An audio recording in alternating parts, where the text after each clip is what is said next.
যখন বিদেশ যাই প্রবাসী ভাইরা বলে, হুজুর কি বলতাম, মনের দুঃখ, এত টাকা পয়সা পাঠাই তাও মা বাবার মন করতে পারি না।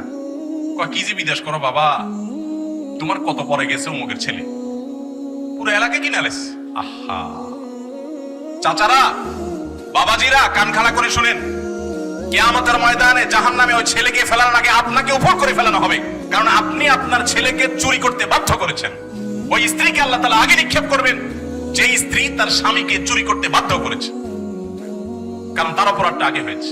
ভাইরা আমার, সৎ মানুষের কোনো দাম এই সমাজে নাই।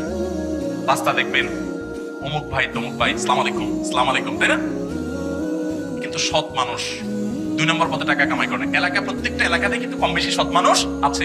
সরকারি বেসরকারি চাকরি করছেন বিভিন্ন ক্ষেত্রে সৎ আছে না বলো? এলাকাবাসী কিন্তু চিনে কে সৎ কে অসৎ, তাই না? বেশিরভাগ ক্ষেত্রে চিনে।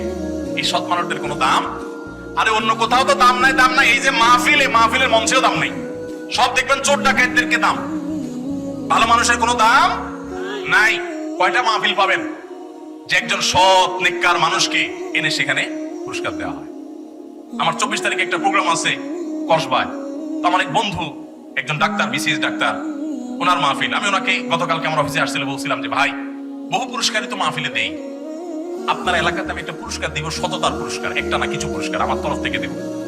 যে যুবকরা মা বাবার কথা শুনে এলাকায় কাউকে কষ্ট দেয় না, মাস্তানি গুন্ডামি বদমাইশি করে না, এরকম ভালো ছেলেদেরকে আনবেন স্টেজে, আমি একটু পুরস্কার দিব, ওদের কপালে একটা চুমু খাবো। কারণ সততার মূল্য এই সমাজে কেউ দেয় না। এই স্টেজ, মসজিদের মিম্বর যদি না দেয় তো আল্লাহর জমিন থেকে সততা ধুয়ে মুছে চলে যান। মসজিদ কমিটিতেও দেখবেন যে সব চোর ডাকাত খুঁজে খুঁজে বাইর করে। আমি সবাইকে বলতেছি না, আবার ভুল বোঝেন না, বেশিরভাগ আমি সেটা বলছি। কয়টা মসজিদে আপনারা দেখেন যে মসজিদ কমিটিতে ভালো ভালো মানুষগুলোকে, যে এলাকার সবচেয়ে সৎ, সবচেয়ে ভালো মানুষ, সত্য কথা বলে, ধানাই ফানাই করে না, 2 নম্বরই করে না, এই মানুষগুলোকে খুঁজে খুঁজে এনে মসজিদে দায়িত্ব কয়টা মসজিদে দেওয়া হয় বলেন তো? নাই। কারণ আমরা সবাই চাই, আমরা হুজুররাও চাই যে মসজিদটা চকচক করুক, আমার কমিটির লোকজন চোর ডাকাত যাই হোক মসজিদ যেন চকচক করে। এটা কি ইসলাম? এটা ইসলাম না। আমার মাহফিলের চকচকার চাইতে গুরুত্বপূর্ণ হলো আমরা যেন সৎ হতে পারি। তো সৎ হতে হলে অনেক ঝামেলা আছে। যুবক ভাইরা, এখন আপনারা সিদ্ধান্ত নেন কে কে সৎ থাকবেন আর কে কে অসৎ থাকবেন।